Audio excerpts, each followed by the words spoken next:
Hi, everyone. Ashley Mailloux, Mike Beer here, taking a look at the Thursday race of the day. We'll go out to New York, Belmont at the Big A. They have a pretty turf-heavy card on Thursday. They also have a Grade 3 event on the card. That's what we'll focus in on. It's race number 5, the Grade 3 Matron Stakes. It's on the outer turf course at the 6 furlong distance. And Mike, field of 12 here of the 2-year-old fillies. And we were just talking about it moments ago. We handicapped it without the line and kind of looking at it. It's a pretty wide open race and maybe tough to figure out how to actually play it and wager. Yeah, it's a tough race. It feels like anyway. Obviously, they're all still lightly raced 2-year-old fillies. Feels like there's some talent in here, though. Some of these fillies can really run. And as opposed to a lot of these stakes races we get for 2-year-olds nowadays, actually, a bunch of these horses have already run 2, 3, 4 times. So you got some form to work with.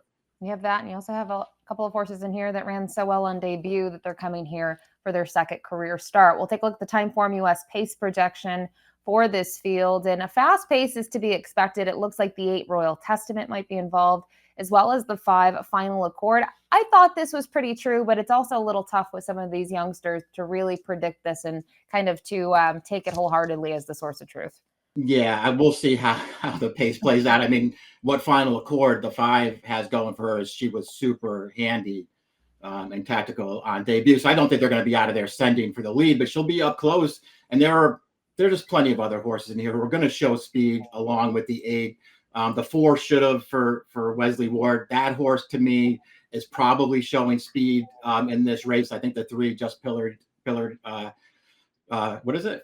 Just filtered. I feel like that horse has a chance to really show some speed. And I don't know. This pace, I think it will be fast, and I just wouldn't concede it to the 8 early.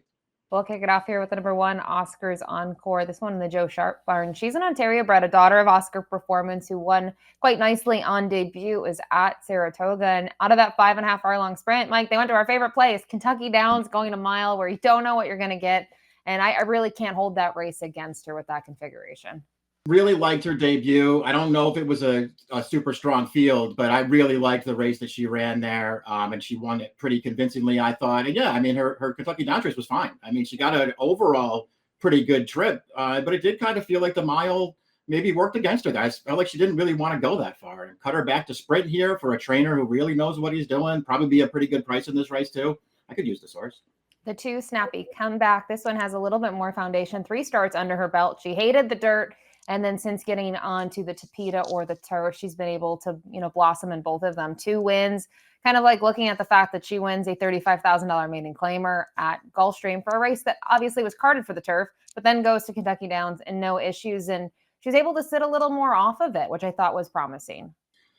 Yeah, I mean, I just thought that she was a huge price when she won at Kentucky Downs last time, but I just thought she was pretty convincing winning that race. I mean, she always looked like she had a ton of horse in that race. She ran down the runner-up, a stablemate of hers was also in this race, ran that horse down, I thought, very easily at the end. And I think it's also, worth pointing out, 3 of these horses ran that day at Kentucky Downs and at that distance too. Snappy Comeback's race was the fastest one, and it was even faster when we get to Snowface Princess and the Untappable. Her race was faster than the Untappable that day, winning with similar fractions too. I mean, that's a legit performance last time from this filly. I let you pronounce it first so I don't butcher it. The 3 just filtered here, 3 for 3 in her career for trainer Mike Trombetta. She's been able to do it all. 2 nice dirt wins and then more recently on the turf. And I mean, I know she's been forward in the last 2. I don't think she has to be based on her, first start of her career going 4.5. Yeah, that's true. I think she just wired the field on turf last time because she was just way better than those horses. And she obviously handled the turf really well too, but I really liked the way that she looked winning the only turf start. And then you go back to her career debut that you were talking about where she came from off the pace. Go back and watch that replay. Totally shut off at the start. She's last. She comes 5 wide on the turn and just marches right past those horses. This filly can run. The 4 should have. This one for Wesley Ward. I think you're right. This horse is going to go based on what we've seen. We know what Wesley Ward sprinters do, and was able to win on debut at Kentucky Downs. So we talk about it. It's a tricky read to now know what she'll do, say going 6 furlongs on the outer in New York. But I thought the way that she did it was quite good. And, I don't know how much she was really asked. I know she was asked a little bit, but for a debut, I think she did everything right. Yeah, I'm going to agree with that. I mean, it's not the most impressive debut you'll ever see, especially for a Wesley Ward 2-year-old. But she had the far outside post. She didn't break that sharply from the gate, and then she just ran forward and took over on the lead in there. She had to sort of get down to business to hold on at the end of that race. But I thought she worked pretty hard early. 6.5 is totally different than the shorter race here. On the straight, or, on the level course too. I just feel like she's got a huge pedigree behind her too, Ashley. I feel like she's really going to move forward in this race. Yeah, daughter of Not This Time and the mare. She was able to win in her second career start at Laurel, but got an 83 by her speed figure on the grass. We'll move to the number 5, Final Accord. We'll take a look at this most recent performance. This is a daughter of War of Will who was able to win on debut. And kind of looking at this, it's a little bit different. This was a turf race, and you can see where it is. It's not on EP Taylor. It's on the inner at Woodbine, so tighter turns. And just the way she kicks clear here with Pietro Moran, it just looks pretty easy to me. And again, it wasn't a big field. We've talked about that with a couple of these fillies, but I think visually very impressive. Yeah, visually very impressive. Just super professional for a 2-year-old first-time starter too. Very handy, comfortable sitting off the pace. Just ran right by those horses when it was time to go. Got a figure for the race as well. I don't know. I just thought there's a lot to like about her. Actually, I mean, I think there are 3 horses in this field that are already stakes winners. I kind of feel like Final Accord's the horse to beat, though. I really liked her debut. The 6, Snowface Princess, last time out, she was second in the Untappable at Kentucky Downs. I thought it was a pretty good performance from her. Obviously, I think the expectations were high. She took a lot of the wagering support going off favored and previously had won the Bolton Landing. But I don't want to hold it against her. I think based on what we've seen in the Bolton Landing, I think going further than 5.5 is going to be fine. And again, we can't stress it enough. 6.5 at Kentucky Downs is very different than anywhere else. Yeah, totally different. You're right. She ran fine in that race anyway. She was just second best to a really good horse that Belmont trains for Godolphin Kauai Street. I mean, that horse can really run. And Snowface Princess was only second best in there. It was fine. Really liked her Bolton Landing that she won 2 starts back. I thought that was a really good performance. But she'll be one of the favorites in here. I think it's fair, at least the way that I look at her. I think it's fair to wonder how much better she's going to get from here. And I feel like her prior connections when Fletcher had her, I think they did a really smart thing to get her to win a couple of times and then sell her for a huge ticket in August for some reason. I think they were smart to get out. We'll see what she does. The 7, Valhalla, this is another one in the field for Joe Sharp, was second on debut, and that was a race carted for the turf in New York, moved to the muddy main track. I thought the debut was fine. Finally got on the turf last time out. Was able to take them gate to wire.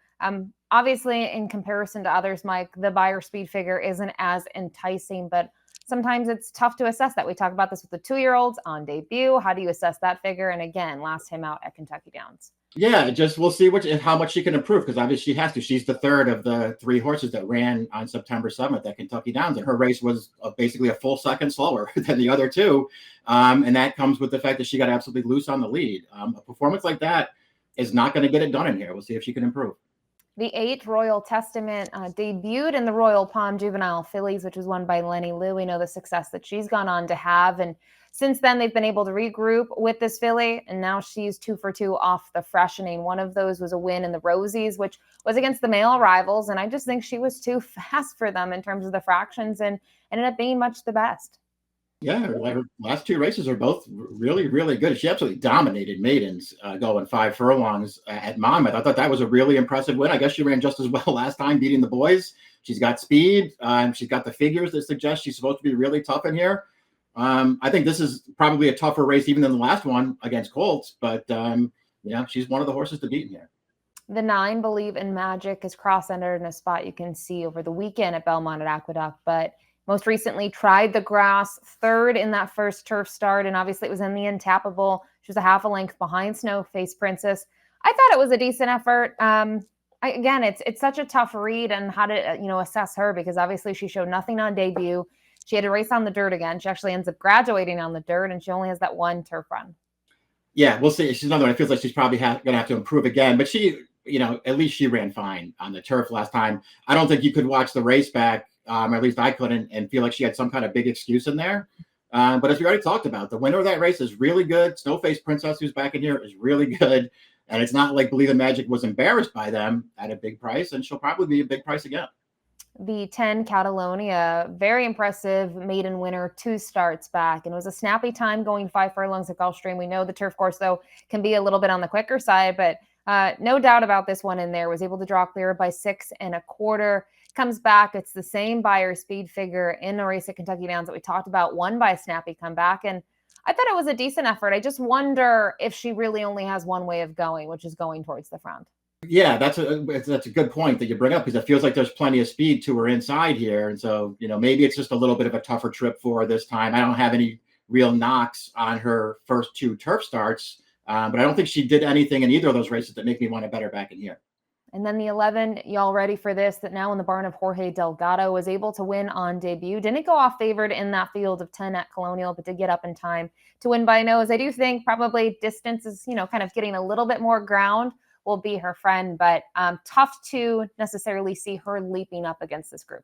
Yeah, I guess it is. Yeah, I thought if I was just going to take a crazy shot with a long shot, I would probably take it with this horse just to see, how much she can improve, because her debut, I mean, she ran down like a huge long shot at the end of that race. But when you go back and watch the full race, I mean, it's not like she got some kind of perfect trip, especially for, a 2-year-old filly first-time starter. I mean, she had a lot of traffic to deal with in there, and then had to rally up the inside and the stretch, and she got there. I feel like her debut is better than it might look on paper.